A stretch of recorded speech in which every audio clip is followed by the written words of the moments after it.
Hello, hi, good morning. Good morning, Vijaya. Good morning, Swati. Morning, Shashwat. Good How morning. how are Morning, you guys Swati. doing? All well, thank you. All All right, well, and looking forward to this conversation. Good to sure, be here with Vijaya. Thank absolutely. you, Swati. Thank you so much for joining us. For all of us who've tuned in, many of you won't know of this, but Swati was among the first set of volunteers in the first year when I set up the Toolbox India operations way back 11 years ago. And what a delight to bring Swati back into everything. Her commitment and passion to everything that Toolbox does remains unwavering. So for all of you who are tuning in this Saturday morning, this is the concluding second part of the two series of digital dialogues.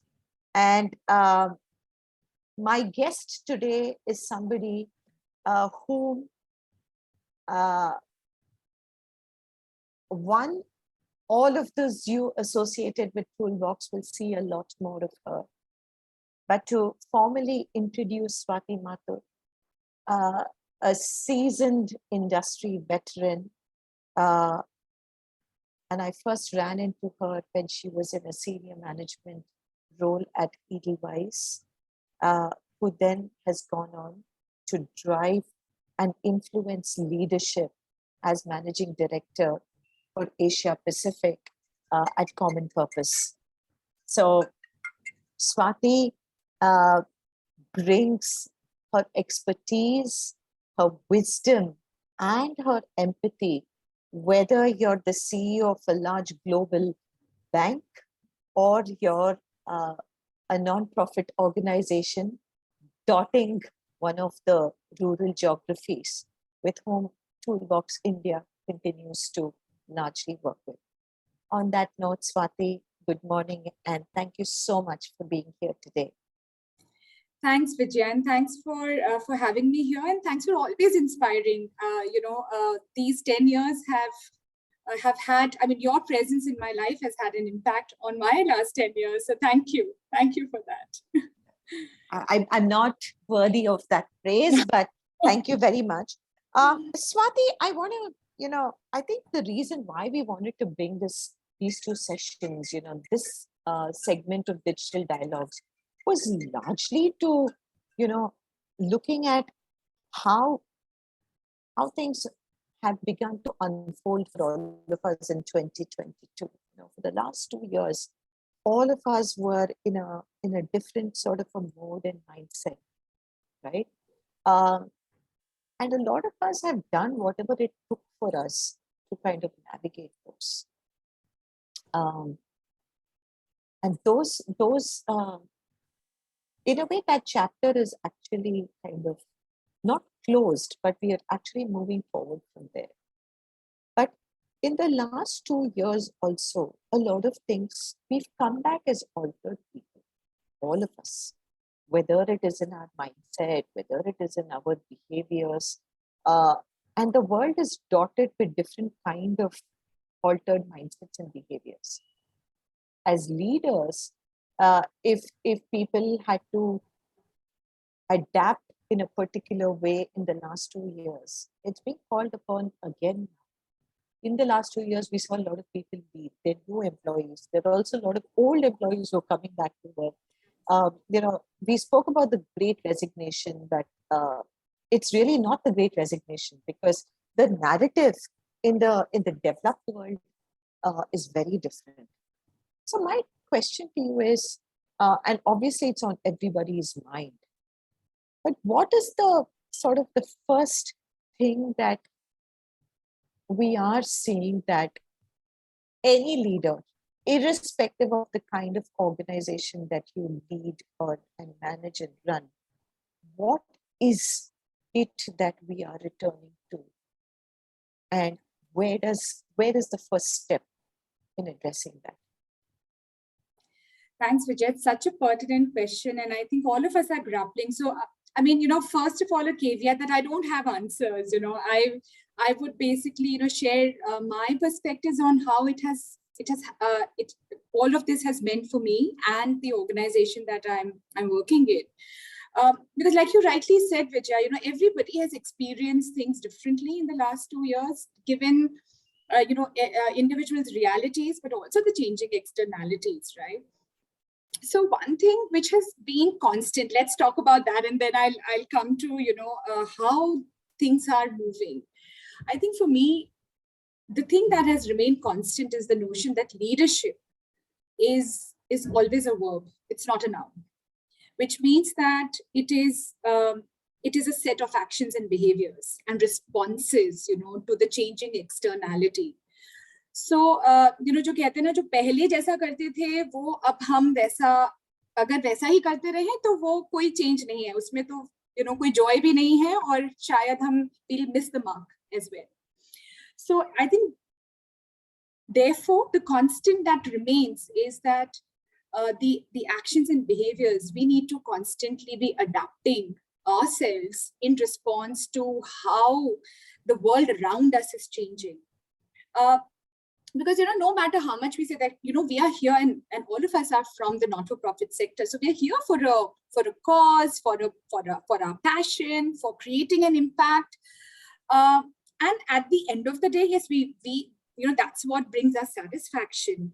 But then how do we constantly calibrate and recalibrate ourselves, to be able to address the changing realities of the ecosystem that we are out there to impact, right? So I think that remains constant. Now, what has changed in the last 2 years? And I think all of us would be, I'm hoping some of you will be able to relate to that. And it's okay if you're not, because it would be really interesting for me to also learn from you, what have those experiences been?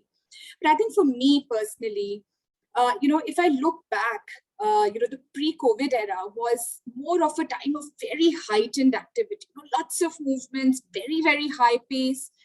And I would say high pace, it's more in terms of physicality of it, right? I mean, I never thought twice before jumping onto a plane to travel, for a single day for a meeting. इतना नहीं सोचते थे पहले, क्योंकि that was the need of the hour. That was what was required, at that time. That was what was needed. But I think what the last 2 years have meant is, it's very different for what leadership should be. And it went beyond the physical aspect of it, I think what I have learned in these 2 years is about, how can I be present in that moment, whether it is for my team, whether it is for my customers, beneficiaries, and stakeholders. And when I talk about being present, it's really being mindful about it, because that was what was needed, because the realities were changing so rapidly. I could not have operated with my pre-COVID text of operating away, because I needed to really understand, how things are changing for the people that I'm working for, So there was a moment where I had to really slow down. It was very hard. It was very, very hard. It was suddenly from a very high pace work and living, you have to consciously slow down to really understand, what's happening. And I think that was important, because so that I could pick up pace again, I could learn what are the new realities, and therefore how can I contribute, what can be my impact to those changing realities, because that's what has driven me and all of us, right? So we needed to kind of recalibrate all the time. So that was it, Vijaya. Okay. So, Swati, even before I get into what does returning to work and all that mean, I just want to pick up further from what you said and just stick to the leaders at the moment. Yeah. जो CEOs हैं, founders हैं, they've had to, 2020 में, they had to adapt in a particular way. 2021, they had to adapt in a particular way. 2022, again, it is being demanded of them. Organizations ko to I'll keep a little bit aside, because finally all organizations will will get driven based on how adaptive leadership also is. Um, and there are leaders who felt that, okay, abhi, things have normalized, so chalo, chalo, chalo, we have to do this. But I hear you. But yet at the same time, I do want to ask, is leadership always going to demand that they be adaptive all the time? Is it not a little bit unfair on them? So I think, being a leader, and this I'm saying, irrespective of the role that you wear, whether you're a CEO, whether you're a team member, I think we all have, we are all leaders in our own way, right? Yes. So looking through that lens, yes, I think agility, adaptability is something which is constant. And I think one needs to find, and everyone will find their own way to thrive. It is not just about being, it's not just about being surviving it, Yes. because the pace is changing so much. Vijay, मतलब, पहले हम लोग 5 साल का plan बनाते थे, 5-year plan, इतना हमारा तो alumni targets होते हैं कि, इतने इस साल में 2020 में we would cross 100,000 and things like that. अब नहीं है, अभी we are looking at every 3 months. Yes. मतलब इतना transformation है, इतना change है, that we are really looking at bite size, because we don't know how the world is going to be. I'm running a program next week, and I look like a fool कि मैं virtually run कर रही हूँ when I could have done it in person, right? But when I had to take the call 6 months ago, I could not have taken the call that I can run the program virtually, or I can run the program face to face, right? So much changes within a span of 6 months. So there is a rapid change happening in the world today, and this is irrespective of the cultures that one comes from. Whether you're coming from a developed country or a developing country, whether you're coming from urban, rural, I think ये जो चीज़ है ना, ये काफी universal है. Okay. So Okay. I think that whole piece of adaptability, therefore, is a skill, is absolutely a skill. It has become a basic skill. जैसे हमने कुछ टाइम पहले डेटा को हमने देखा था कि data is becoming such an important skill, जो अभी भी है. But I think adaptability is becoming now. I think it is so essential, है ना स्वाति, because जैसे आप कह रहे हो, और we've all seen it, कि दुनिया जैसे इतना बदलाव हो रहा है, साथ में people also have changed. Yeah. Right? Mindsets have changed, behaviors have changed, which is actually now bringing me down to one of the questions which therefore people, it's there on the mind of a lot of people. It's something that all of us are also trying to kind of navigate the course of it. Definitely. And I'm very vocal about this, that even at Toolbox and Social Lens, we are also constantly therefore checking ki hame, how do we want to do this? Kaise karna hai? Sometimes, we don't plan our roster beyond a month, Swati. Every month our roster changes, because kaise bole ki kisko aana hai, kisko nahi hai? It's as simple things like that. But therefore, coming back to this, jaise ki abhi there is a return to normal, right? Normalization ho raha hai. 2-3 चीजें होते हैं साथ में, right? एक तो है कि I hear you when you say that the pace of work should be defined based on how you prioritize. First, identify the priorities for your organization, for your program. That is how I'm reading it. फिर उस हिसाब से pace dictate होता है. Realistically, this is not about making up for lost time. ये भी हमको जानना जरूरी है. मैं हमेशा यही कहती हूँ हर किसी को. कोविड का एक क्राइसिस था, we were not prepared. हमें नहीं पता है what the next crisis is. What if it's an energy crisis, Swati? और हमारा लैपटॉप सारे बंद हो जाएंगे. We can't charge our mobiles and laptops, and we've moved everything virtual. और हम बोल रहे हैं कि knowledge management system drive पे है, download करो, सीखो करो, वो वीडियो देखो. What if we have an energy crisis and our laptops are not charged? हम लोग 2 दिन नहीं काम कैसे करेंगे? Because it's not a reality we are faced with yet. Climate का कुछ change आ गया. We don't know what to anticipate. Absolutely. So, my point is कि जैसे organizations में, जैसे as people are coming back, काफी कुछ changes हुए हैं. ये तो नहीं है कि ये पिछले 2 साल में हम लोग काफी कुछ नहीं कर पाए, तो this is the time we just push and move on to new things. ये एंड पिछले 2 साल में when it was work from home, because it was enforced, हो रहा था, हमने सोचा ना वो टेम्पररी है कि चलो मैनेज कर लेंगे, जूम वूम सब करके वी वर डूइंग इट। अभी नाउ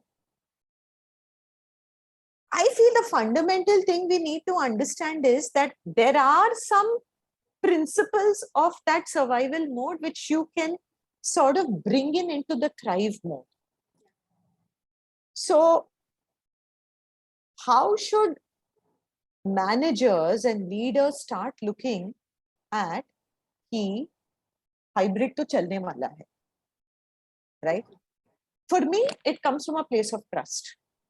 We should trust कि आप because we are all organizations जिनके पास login systems, we are not connected on those kind of things. हर कोई अपना Gmail पे operate करते हैं, office email ID है, drives है, we are all logging in, we are doing our work. We don't maintain timesheets, and I speak for largely the audience because that's how it largely is.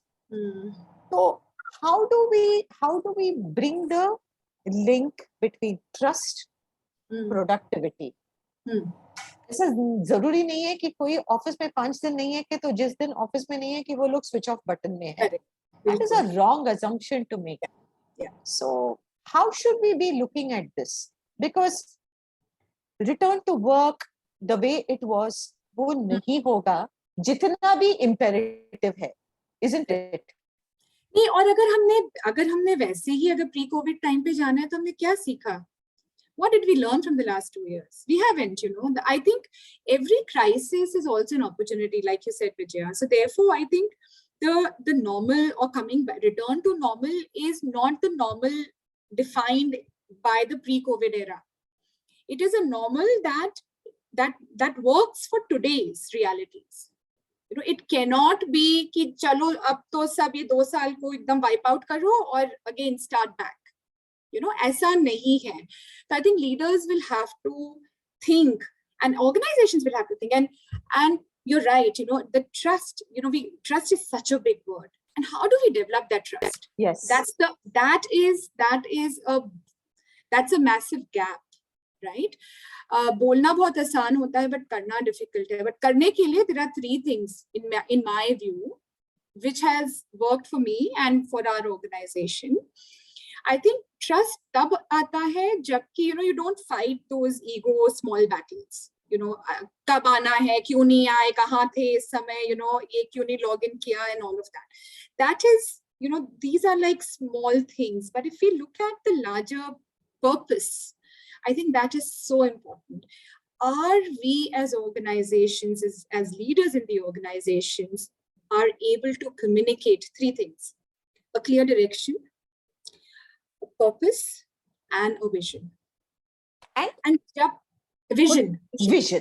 Yes. And ये तीनों चीजें अगर हमने अच्छे से communicate करी हैं, there is no doubt that people are going to start operating from a sense of ownership. And that is when trust gets formed. I know what I'm doing, and I know that if there कोई community का project है, मैं घर बैठ के नहीं कर सकती हूँ. I have to be there. Now, whether मैं, however I make that work, because I want to see that change in the community. This is my project, and this is linked with the purpose of the organization, which brings meaning to my life. I'm very selfish. I think everybody is very selfish. How can I create an environment in an organization where employees and staff see the work as a way to bring meaning to themselves in everyday lives? And that will create trust, and that will create ownership.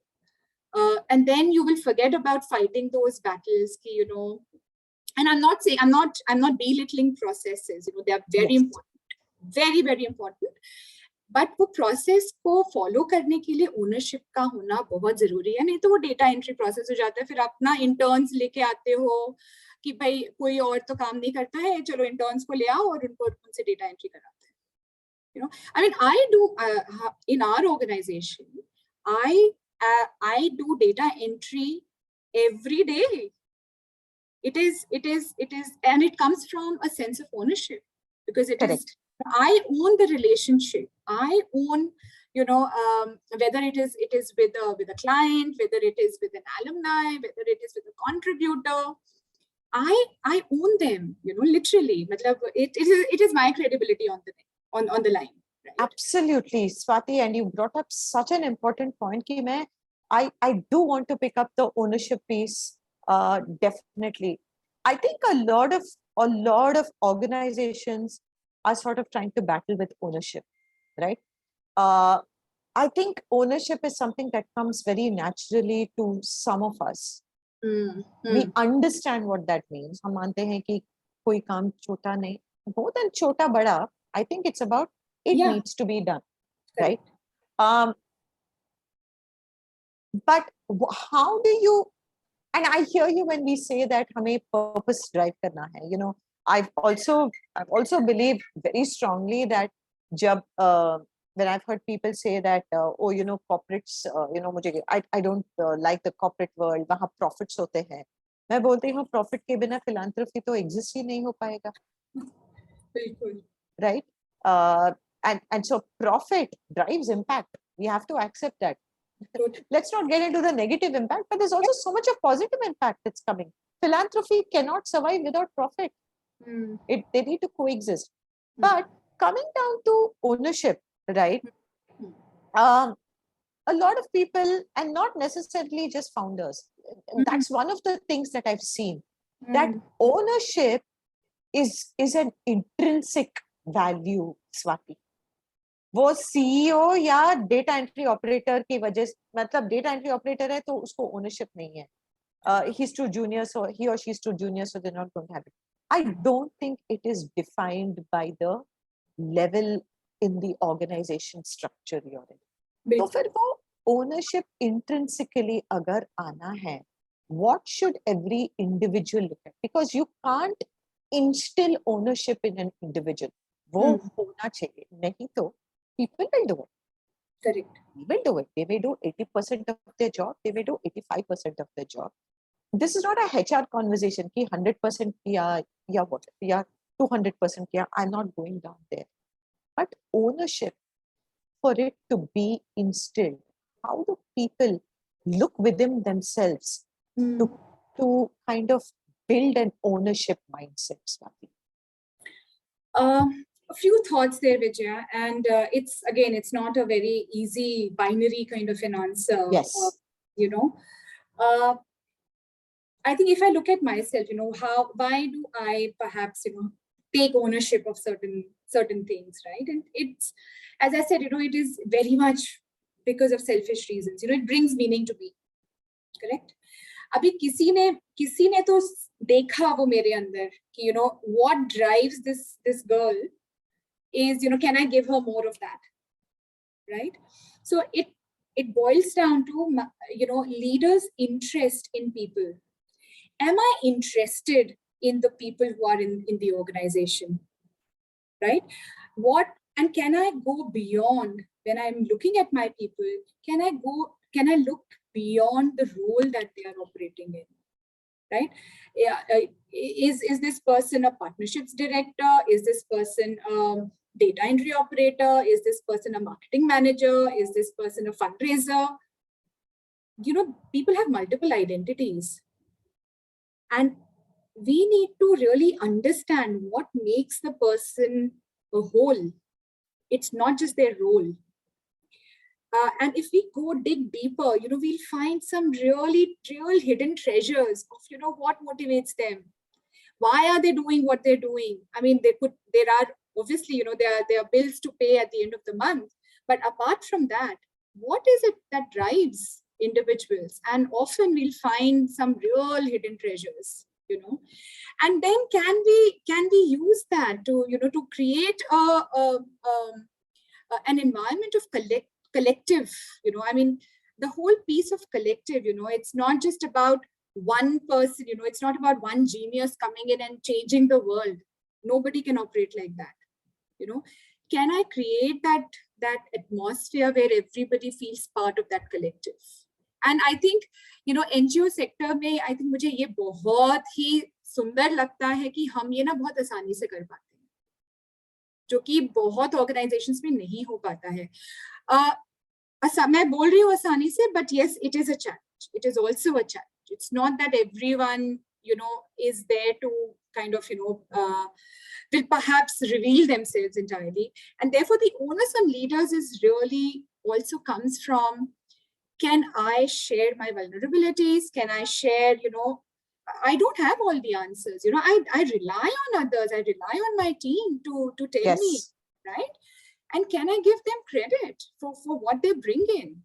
And I will not be able to get the right thing out of them unless I know what they can bring in. What is that unique thing that each and every of my team member can bring in?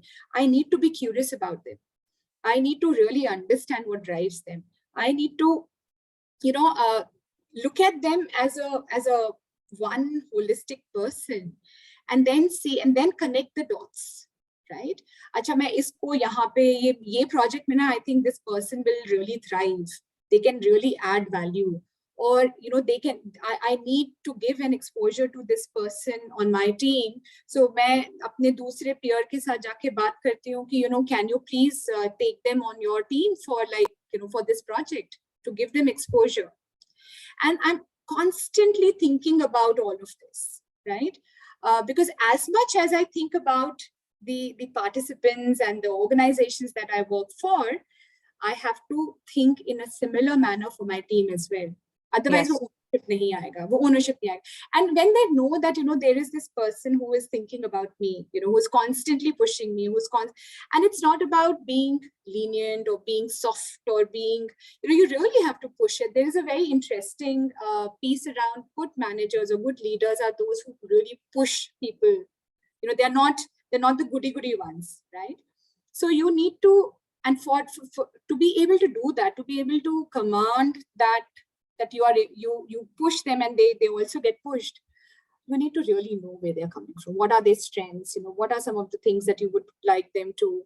A lot of times, Vijaya, I mean, I have, and you've seen me in the last 10 to 12 years, there were things that मैंने बोला था, ये तो मुझे कभी नहीं करना है. I don't want to do this, but it was my manager who pushed me. नहीं, ये तो तुम करो. अगर ये experience नहीं होगा तो तुम कैसे? How will you grow? Right? So I opened up only on the insistence of their belief in me, and I think they took a lot of risk in me also, Vijaya. True.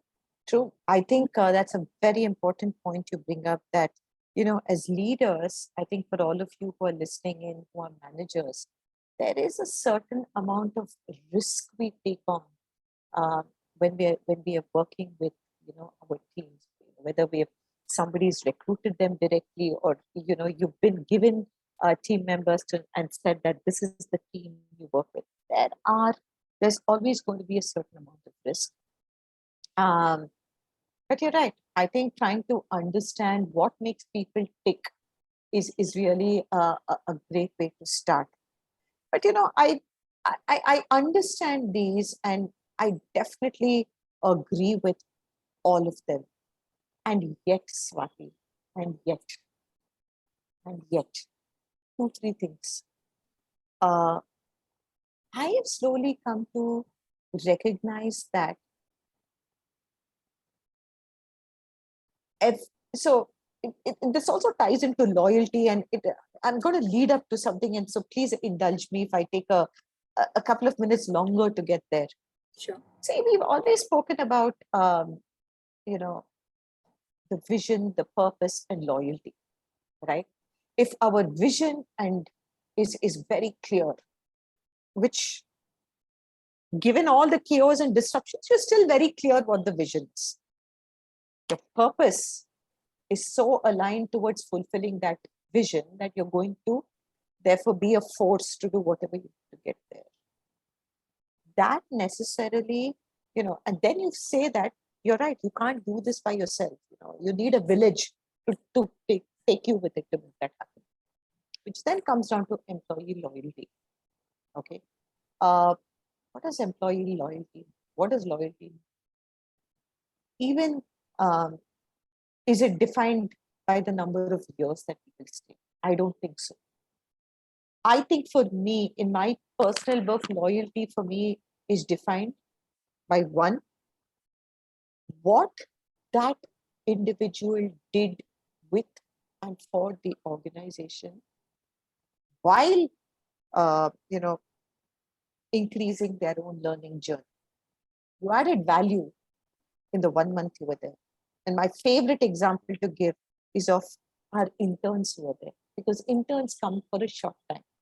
And our interns are actually people whom we have not seen them as interns. They are so bought into what we're doing. It's amazing. Like I always say, it took 30 minutes for an intern of mine to get our podcast out. That's all it took, 30 minutes, and we were up and running with it. It's also the goodwill that the firm, the organization has established with people. So I know for people who've left, even now, Swati, on WhatsApp, I can reach out and say, Toolbox is looking for this, or Social Lens is looking for this. Can you help? It always starts with very nice things. And I don't want to say that because then it sounds like I'm patting my own back. That's not what it is. But what I therefore want to come down to is this. How should managers, one, be looking and reimagining loyalty? Two, is it necessary that a motivated employee has to buy into the purpose? Because their purpose could be very different. We speak about alignment of purpose. And of course, we ask, why do you see yourself here? What do you see yourself doing here? Why do you want to be here? These are all the questions that we constantly ask. That is my question to you. And that is all the more important because we've gone from a survival mode where we were only doing what it took for organizations to survive. And the purpose may have gotten a bit blurry as we return to normalcy, and however that is today. Absolutely. Vijaya, again, a very big, I think we can go on and on to discuss this. It's such a, loyalty is again, has been reconstructed, over many, many years. And you're right. I totally agree with you. And that's been our experience at Common Purpose as well. It's not about the length, but the depth. And I have always, I think it's a very interesting debate to have. Should one be bought into the purpose of the organization or not? To be able to be effective. My personal take, and this is entirely my personal take, is purposeful organizations. Purpose is an important strength that they have. And that's what drives, that is the anchor, right? So, and I feel very seldom people will not agree with the purpose of an organization. I think where they do not agree boils down to, if you go back, and a lot of research, shows that when you go back, what they do not align with is execution, is the style of the management. It's not the purpose so much. We confuse the two. आप कोई भी organization उठा के देख लो Vijaya, the purpose is very inspiring. Every organization is there to change the world, in their own way. So the purpose is universal. Purpose word is positive, So I don't think it's the alignment with purpose. It is how that purpose is executed. And oftentimes it boils down to people. People is the biggest bottleneck. Not process. Process too. Not process, but you're right. You can have the process, but the process in itself is executed by people. Absolutely. है ना? तो purpose वो जो हम बहुत कहते हैं ना कि I don't align with the purpose of the organization. Think twice. who will not align with an organization who's working, whose purpose is to, is to uplift an underprivileged section of the society? I mean, it is so crystal clear. It is how they do it, and how the managers are leading the people to do it. Our managers or our people leaders, creating that collective genius environment. It is, and I think that is what the not-for-profit organizations are. I think that's the biggest gap of, they are so much founder driven. And, with that one passion and this thing, the gap is too large. And how, therefore, we could, I think it's great. It's in a way, it gives me a lot of hope that, we can percolate all that passion and that vision down. And that is where the gap is. So how can we, really, create that collectiveness of the work environment, so that, it is not dependent on a single individual or a single way of thinking. Swati, I have goosebumps hearing you speak. It is so lovely to just listen to you. I just wish we could go on and on. Two important announcements I do want to make at this juncture before I wind off. One, if you want to really listen more to Swati, then join us at the Value Pass program. We will be closing the Value Pass program by the end of June. Really, I think we are so privileged at Toolbox to have Swati Mathur from Common Purpose agree to be part of the Value Pass program, where the CEO exchange, the leadership exchange sort of forum is really to bring practical learnings and exchanges. And who other to navigate those conversations other than Swati? Ela, I would also like to kind of, sorry to put you under the spotlight, but if Ela is the host, then I can't see her. But Ela, you've been talking to a lot of our nonprofit organizations, many of them who are in the audience today. Is there any point that you feel we haven't touched and we haven't covered, which you would like to kind of bring up at this point, Ela? Hi. So I just feel that we have touched upon all the major concerns that these nonprofits had. And if anyone from the audience could also, express if they have any questions. Question, comments, I think nothing gives us more joy than when we hear the audience speak. I had a completely silent audience last time. I'm hoping that it's not the case. Otherwise, I will call out people. I'm already warning you all, including people from my team. So please be ready.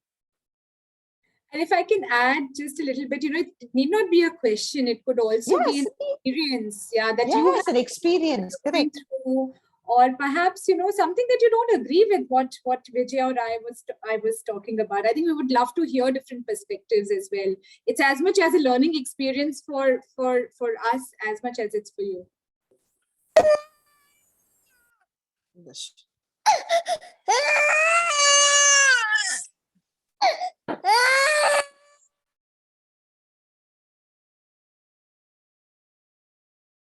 Is there anybody from the Social Lens Toolbox team who have a query, a comment, an experience? I actually have a question for Vijay and Swati, both of you. So it's just been a couple of months since I've joined Toolbox. I've been learning a lot about social sector and how people function here. It's a lot very different from for-profit organization. And do you think the management style in both these like for-profits and social sector, is it kind of different, or do you think like both of them kind of function on the same principles, but yet there are certain things that you have to keep in mind while managing the teams out here? Swati, I would want you to take this before I would respond. Go ahead, please. Thanks, Shashwat, for that question. And that's a very pertinent one.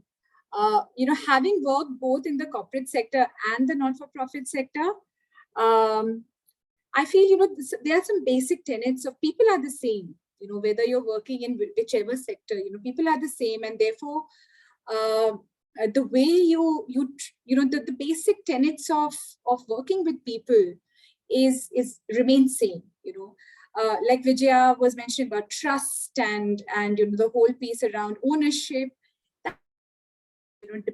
Doesn't matter which organization you're coming from or which sector you're coming from. However, I think there are differences, not because of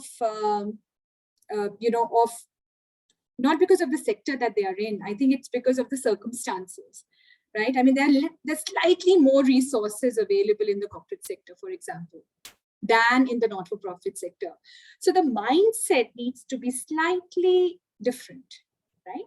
So when we talk about, therefore, when we talk about, the whole approach to work as an individual, that will change whether you're in corporate sector or in the not-for-profit sector. However, the way we treat people remains the same. The basic values of respect and integrity, they remain the same when it comes to dealing with people. Vijaya, I'm sure you would want to add.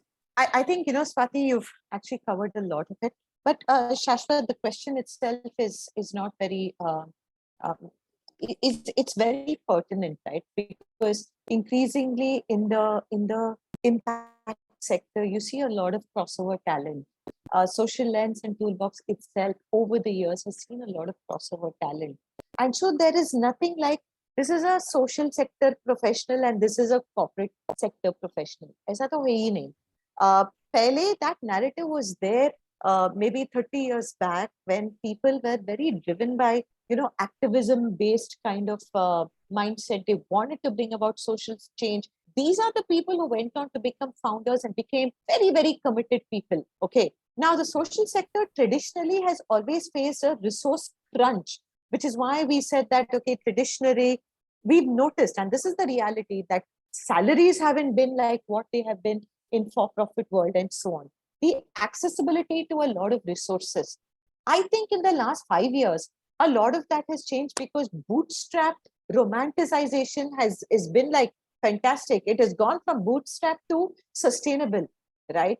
I have the absolute privilege and honor to work with people over the years who have understood what it means to be in this space. It's not been a lack of talent, because there's fantastic talent. As each of you knew, I can attest to each of you in the team. How we treat it, though, of course, has, I think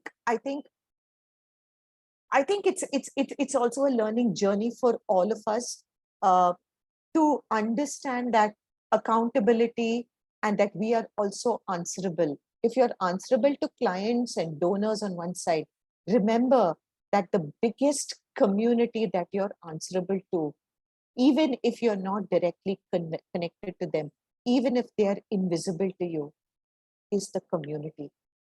It is that community. So you have to work knowing every day that somewhere this is going to have a percolating, distilling effect and will reach the last mile. Otherwise, the inequities that we want to resolve will never go away. And that is something that you have to embed into your, what is that, cytoplasm or whatever, into every cell in your body. You have to carry that. That is the only thing. Then the rest of it, for how long you do it, that is contingent to a lot of other things. But for me, that's what I look at. Thank you so much, both of you. I mean, this has been insightful. Thank you. Okay. Yeah, we just have Amit Sinha who wants to share his story. Yes, Amit, over to you. Hello, good morning, everyone.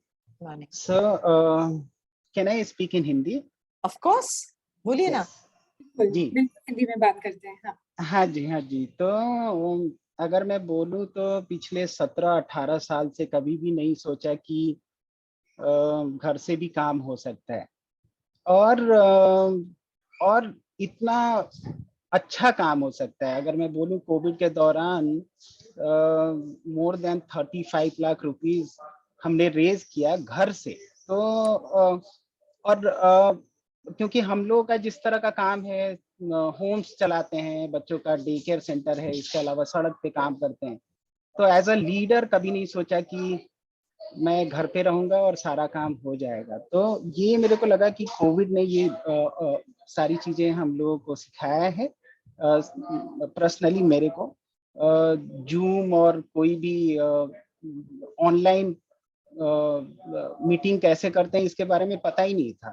तो मेरे को लग रहा है कि ये अच्छी चीजें हैं जो हमने कोविड में सीखी हैं, पर इसके अलावा काफी सारे मुश्किलों का सामना भी करना पड़ा। मैं बोल रहा हूँ कि 35 लाख रुपीस हमने कोविड के दौरान रेज किया और काफी सारे लोगों को मदद किया। लेकिन जैसे कोविड का हालात थोड़ा ठीक हुआ, फिर काफी सारे फंडर और काफी सारे इंडिविजुअल लोगों ने दे स्टार्ट सपोर्टिंग जो भी हम काम करते हैं, जिसके वजह से इतना फर्क पड़ा कि हमारे 10-10 साल के जो साथी थे, जमघट से जुड़े हुए थे, उनको हमें मना करना पड़ा। और जो बहुत ही बुरा लगा जब हम उनको बोल रहे थे कि आप अभी हमारे पास पैसे नहीं है जो आपको हम सपोर्ट कर सकते हैं। तो ये सारी चीजें सीखने को मिली। Thank you so much invite करने के लिए जमघट और मेरे को। सो बस यही बोलना चाह रहा था। Thank you Amit ji. और हम चाहेंगे कि आप आगे भी और भी फंड्स रेस करें। I am sorry we are running out of time. मैं पहले I want to thank each and every one of you for joining us on a Saturday morning. Swati, for shining all the way for us from Singapore. There's this halo which I can just see. What a lovely conversation to have. I can't wait for the CEO circle and the conversations we're going. Box को please आप respond करें. शाश्वत और ईला emails का वो हमारा value pass programme वो June 30th को we are going to close that registrations and run the batch this year. हमारा प्रोग्राम्स में थोड़ा चेंजेस आए हुए हैं, तो उसके लिए भी क्वेरी सेटअप किए हैं. जिन को ये प्रोग्राम के बारे में समझना चाहते हैं, आप प्लीज लॉग इन करें. And thank you everybody for joining us. Swati, thank you. Have a lovely weekend and stay well, stay safe, everybody. Shashwat, Ila, Gautam, thank you for all your efforts in bringing digital dialogues to a close for this 2-chapter series. Thank you very much. Thank you Vijaya, and thank you Toolbox team. और आप सभी को जुड़ने के लिए भी बहुत बहुत धन्यवाद. See you next time. Thank you, Swati. Thank you, Vijaya. Bye-bye.